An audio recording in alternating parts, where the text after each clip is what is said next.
We've all been here. Another meeting about work issues, and we are struggling to stay focused. We have that long to-do list running in our heads.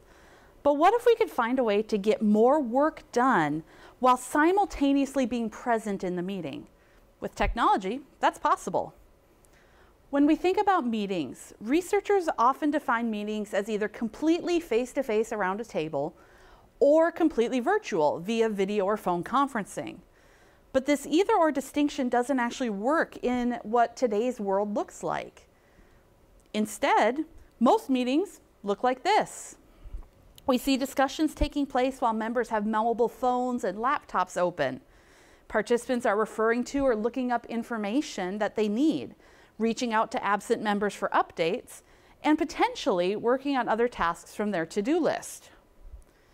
We know technology has many benefits for meeting members and can be a way for us to enhance our communication and our connection with other members in the meeting.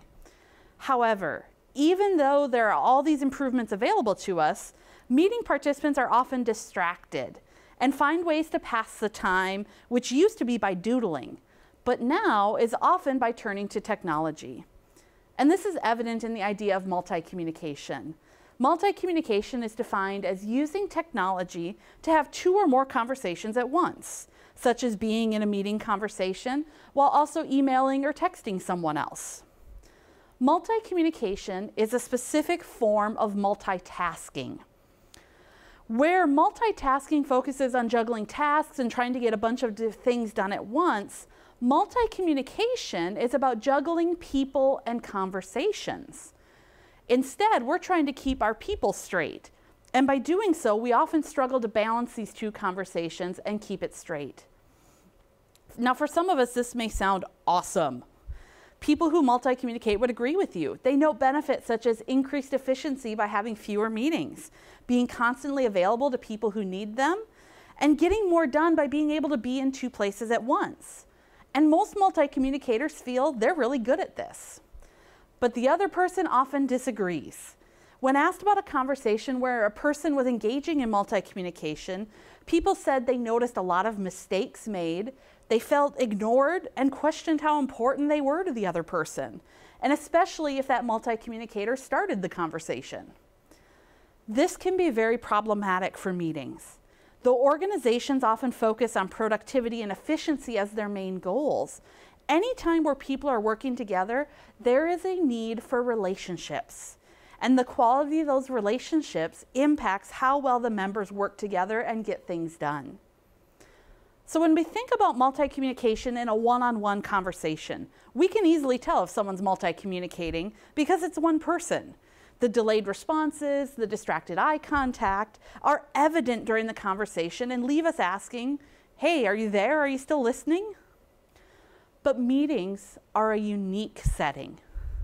It is harder to evaluate multi-communication in meetings because multiple people can cover our gaps in the conversation. And the divided attention between multiple people participating may allow us to hide our multi-communication and still be successful. So even though organizations may promote multi-communication for many task benefits, research with one-on-one conversations show that people negatively evaluate multi-communication.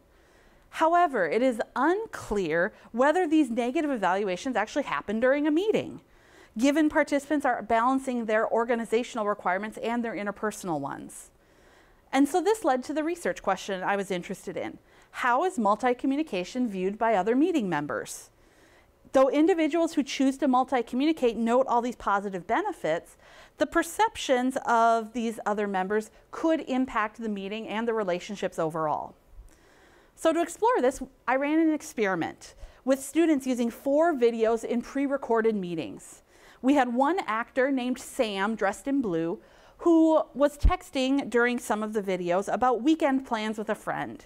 And we overlaid that conversation on the screen so people could see what was being texted. Participants watched the videos and then evaluated Sam individually on 4 characteristics. Did they contribute? Were they focused? Did they perform well? And did they behave civilly? We also asked about their perceptions of the overall meeting effectiveness and overall meeting satisfaction. So what did we find? Multi-communication is viewed very poorly by participants on all individual level outcomes. Perceptions of SAM were negative during the videos where there was an off-task texting conversation, but the results were not as consistent for meeting effectiveness and satisfaction, where participants were more forgiving of multi-communication. We also explored gender differences. Now, we didn't find differences based on the gender of our actor, Sam, but we did see the gender of a participant playing a role. Female participants were much more harsh in their evaluation of a multi-communicator, noting they were poor contributors, they were incivil, and they didn't focus or perform. These comments highlighted this even more. Participants in these texting videos were direct about their comments, suggesting Sam needs to get off their phone, needs to be kicked out of the meeting, or even potentially fired from their job. And these are undergraduate students. For us, this pointed to a clear direction. Avoid using a phone during a meeting. From our participants' perspective, using a phone during a meeting showed a lack of interest or care on the part of the person texting. And our second research project actually backs this up with the finding that the presence of a phone is problematic, whether they were texting on task or off task. For many of us, meetings are a key part of our everyday lives, and the same holds true for our students. It's my hope that by focusing on relationships between group members, that groups can improve their experiences working together and have more positive work experiences. And one way to do that may be to put the technology away. Thank you.